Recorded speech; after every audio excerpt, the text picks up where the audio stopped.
Здравейте! Аз съм госпожа Череша. Днешното ми предложение е свързано с Великден.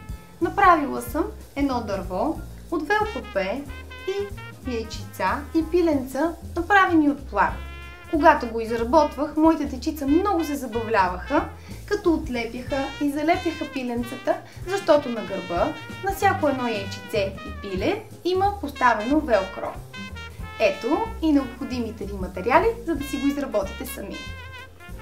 Необходимите материали за изработка са следните: 2 парчета ВЛПП, които са с размери 70 на 100 см, плат, който е с флорални пролетни мотиви, памук, фолио зелено на цвят, което е с размер колкото размера на ВЛПП-то, велкро, който съм нарязала на парченца, копченца с различен цвят, молив, макетен нож, ножица, шивашки метър и съм направила два модела на яйце и на пиленце, които са с големината на една длан. От моделите, които съм избрала, ще ви покажа как да направите пиленцето. Слагам картончето във форма на пиле върху двойно парче плат, след което минавам на машина и, разбира се, оставам място за обръщане. Сега ще го обърна. Зашитото на машина пиленце и обърнато вече ще напълня с памук през отвора, който оставихме. Когато съм готова с пълненето, зашивам долната половина с конец и игла. Ето тук. До получаването на ето тези пиленца, аз съм направила 7 бройки и съм зашила копченца като очички, а на гърба съм зашила меката част на велкрото. Внимавайте как пришивате частите, те трябва да са много здраво захванати, защото все пак дечица си играят с тях. Ако ви харесват тези пиленца, останете само с тях. Ако искате, може да направите и модели на яйца. За някои те може би са малко по-лесни, отколкото формата на пиленце. А за тези от вас, които са доста по-сръчни, може да направите модели на ето тези яйца. За да направите тези яйца е необходимо да си купите от магазините за художници стереопорени яйца. След което рисувате върху тях с помощта на фломастер елипсовидни дъги, 2 на брой, както аз съм го направила. Взимате макетен нож и започвате да режете надълбоко този начин.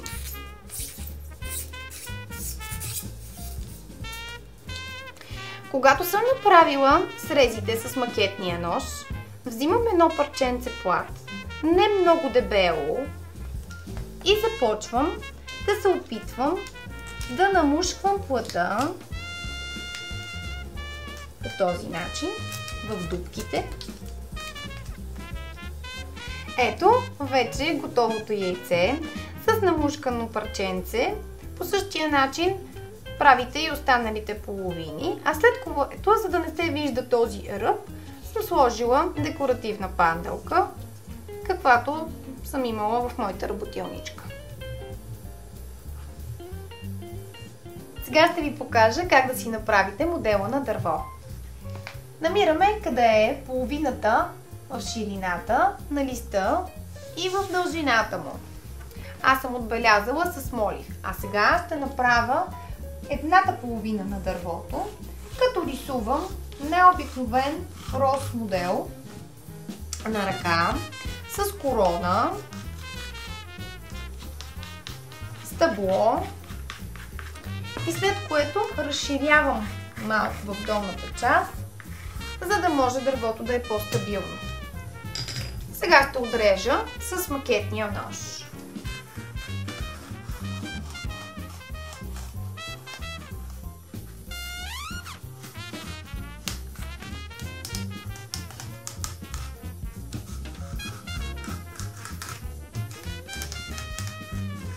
За да нанеса същата половина, която току-що изрезах, другата страна, без да прегъвам, ще използвам парче хартия което съм приготвила предварително. И ще нанеса по този начин, като нарисувам изрязаната тук 100 с молив върху парчето. Сега ще го изрежа и него и ще прехвърля от другата страна на дървото. Нанасям с помощното парче хартия от другата страна на картона и изрязвам по същия начин, по който ви показах с макетния нож. Вече имам двете готови части на дърво. Използвах короната на едното за шаблон при изрязването на зеленото фолио. Ако имате ВЛПП с бежев цвят, оставете го така. Ако вашето ВЛПП е бяло, боядисайте с кафява акрилна боичка. Сега ще покажа как да залепите фолиото, като предварително ви казвам, че едното трябва да бъде разрязано на половина, ето тук.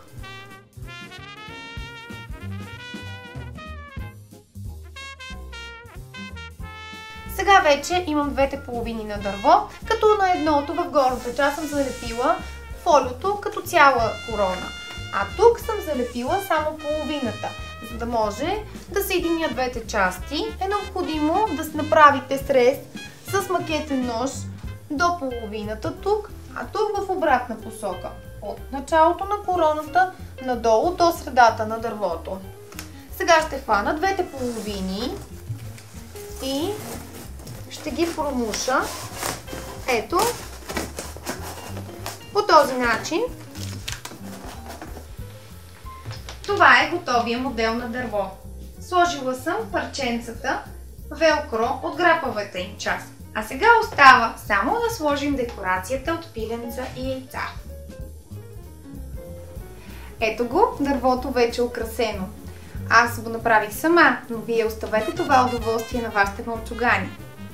Офис и аз, госпожа Череша, ви желаем светли великденски празници!